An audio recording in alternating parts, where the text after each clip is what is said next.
கோட்டைன்னு ஒரு ஊர்ல இருந்து ஒரு பையனை செலக்ட் பண்ணியிருக்கோம். நான் அந்த ஊர் பக்கத்துல போனதுனால நான் தான் வெரிஃபிகேஷன் போயிருக்கேன். அந்த பையனோட வீட்டுக்கு நான் தான் வெரிஃபிகேஷன் போயிருக்கேன். குடிசை வீடு, அந்த வீட்டுக்கு வெளியில உட்காந்து அந்த பையனோட நான் பேசிட்டு இருக்கேன். நல்ல மார்க் தான் எடுத்திருந்தான். இருந்தாலும் நான் கேட்டேன், ஏன் தம்பி நீ இன்னும் கொஞ்சம் மார்க் எடுத்துருக்கலாமே, மார்க் கொஞ்சம் கம்மியா இருக்க மாதிரி இருக்கு அப்படின்னு. நான் என்ன நினைச்சேன், டீச்சர் சரியில்லை, ஸ்கூல் சரியில்லை, அப்படியே தான் சொல்லுவான்னு நினைச்சேன். அவங்க அப்பாவை ப்ளேம் பண்றான்.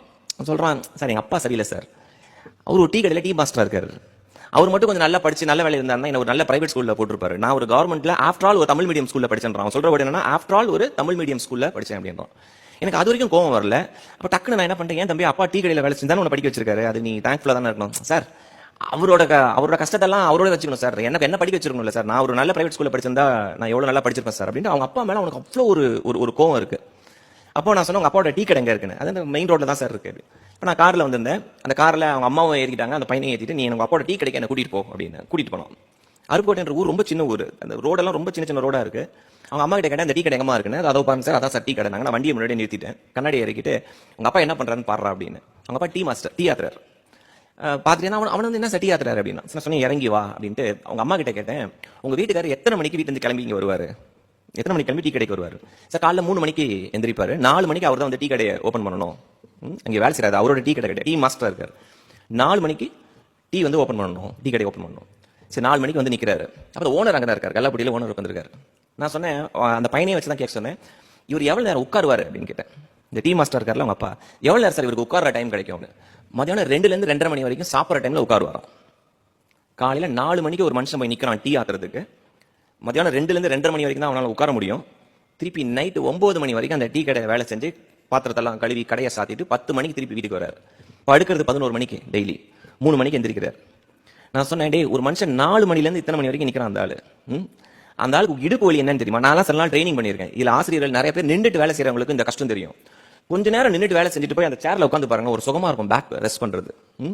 இப்படி நின்றுதான் தம்பி நீ தமிழ் மீடியத்தில் படிச்சு இந்த மார்க் வாங்கியிருக்க. அதனால இந்த பேரண்ட்ஸை ரெஸ்பெக்ட் பண்ணாம நீ ஒரு லைஃப்ல பெரிய ஆள் ஆயிடலாம் நினைச்சனா, அதை விட முட்டாள்கள் வேற யாருமே இருக்க முடியாது. இன்னைக்கு இருக்க யங்ஸ்டர்ஸ்க்கு நம்ம சொல்ல வேண்டிய முக்கியமான ஒரு விஷயம் இதுதான். You are a by product of your parents. உன் பேரண்ட்ஸ் தான் நம்பர் 1. ஏன்னா இன்னைக்கு நான் பாக்குறது ரொம்ப கஷ்டமான ஒரு விஷயம் என்னன்னா, அப்பாவை அந்த இருந்தால்ன்றான் பையன், சர்வசாதாரணமா சொல்லிட்டு போறான். நீ தானே பெத்த, படிக்கவையே. இது எல்லா லெவல்லையும் இருக்கு. பணக்கார வீட்டு பசங்களும் இது பேசுறாங்க. ரொம்ப ரொம்ப கஷ்டப்படுற ஃபேமிலி இருக்கும் பாருங்க, அவனும் என்ன பண்றான், மொபைலை வாங்கி கொடு, லேப்டாப் வாங்கி கொடு. இப்ப நான் என்னோட ஜெனரேஷன்லேயே சொல்றேன், எங்க அப்பா கிட்ட போய் ஒரு விஷயத்தை கேட்கணும்னா நான் அப்படியே கூனி குறி கேட்கணும், ஏன்னா அப்பா அவ்வளவு கஷ்டப்படுறாரு, எப்படி போய் கேட்கறது அப்படின்னு. அந்த ஆள் இன்னொரு எக்ஸாம்பிள் சொல்றேன், இது எங்க ஆஃபீஸ்ல நடந்த எக்ஸாம்பிள். என்னோட நெருங்கிய நண்பர் அவரு.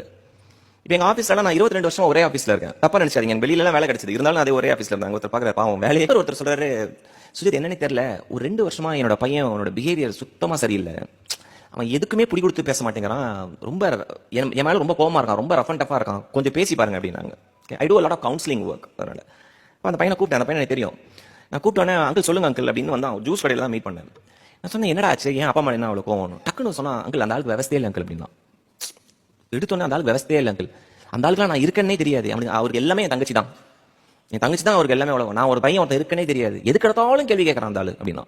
நான் கவுன்சிலர் இருந்தேன்னா இருந்த கோவத்துக்கு எந்திரிச்சு பலாரும் அரைஞ்சிடலாம் போல தோணுது. ஓகே, ஏன்னா I know how much is father's lakhs.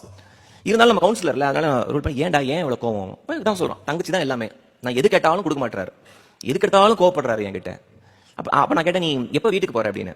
எங்க அப்பா ஆபீஸ்ல இருந்து வந்து அவர் சாப்பிட்டு ரூமுக்கு போன பிறகு தான் நான் வீட்டுக்கே போவேன். சரி காலைல எப்ப கிளம்பு? அவர் கிளம்பி கார் எடுத்துட்டு வெளியில போன பிறகு தான் நான் கிளம்பு, அவர் மூஞ்சிலே முடிக்கிறது இல்லை நான் அப்படின்னா. அவ்வளவு கோவத்தை வச்சிருக்கான். நான் சொன்னேன், என் அங்கிளுக்காக ஒரே ஒரு விஷயம் பண்றியா? என்ன அங்கிள் அப்படின்னா, ஒரே ஒரு வாரம் உங்க அப்பா வரதுக்கு முன்னாடி நீ வீட்டுக்கு போயிடு, என்ன நடக்குதுன்னு பார்க்கலாம்.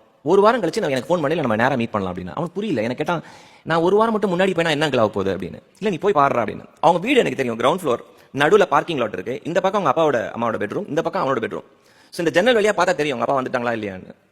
முதல் நாள் தலைவர் வீட்டுக்கு போயிட்டார் சீக்கிரம்.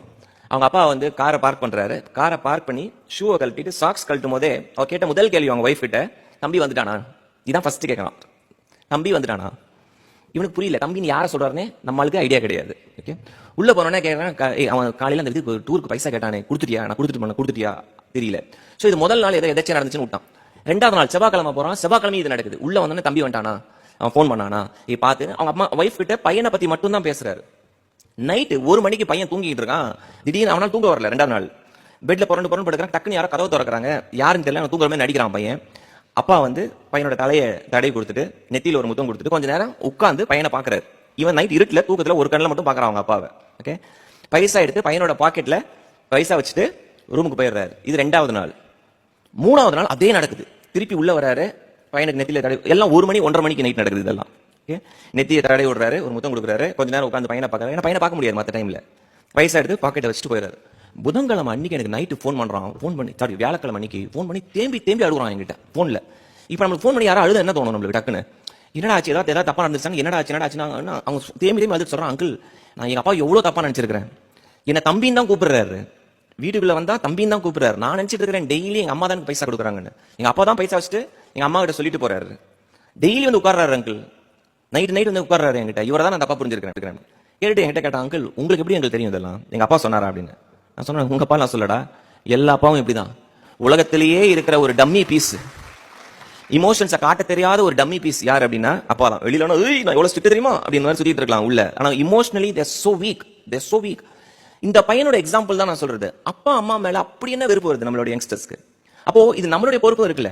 5 வயசு வரைக்கும் அப்பா தான் எனக்கு மிகப்பெரிய ஹீரோ, அம்மா தான் எனக்கு மிகப்பெரிய ஹீரோன்னு சொல்ற ஒரு குழந்தை 10 வயசு 15 வயசு வரும்போது அப்பா அம்மா கிட்ட சொல்றது, அம்மா கிட்ட சொல்றது, அம்மா சும்மா தேவையில்லாம பேச சொல்லாத, எனக்கு தெரியாதா, என் ஃப்ரெண்ட்ஸுக்கு தான் எல்லாம் தெரியும். 20 வயசு வரும்போது உனக்கு பாய் ஃப்ரெண்டோ கேர்ள் ஃப்ரெண்டா இருப்பாங்க, எல்லாமே அவங்களுக்கு தான் தெரியும், படிப்பு பத்தி அவங்களுக்கு தான் தெரியும், உனக்கு என்ன தெரியும் அப்படின்னு கேட்பாங்க. 25 வயசுலாம் காலி, அது வந்து பீக் ஆஃப் அந்த ஆட்டிடியூட் அங்க இருக்கும்.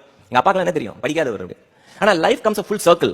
ஒரு 35-40 வயசு வரும்போது எதை கேட்டாலும் அப்பாவை கேட்டு செய்யலாமான்னு தோணும் நம்மளுக்கு. அப்பாவோட அட்வைஸ் கிடைச்சா நல்லா இருக்குமே, அம்மாவோட அட்வைஸ் கிடைச்சா நல்லா இருக்குமே. Not all of us are lucky. நம்ம எல்லாரும் லக்கி கிடையாது.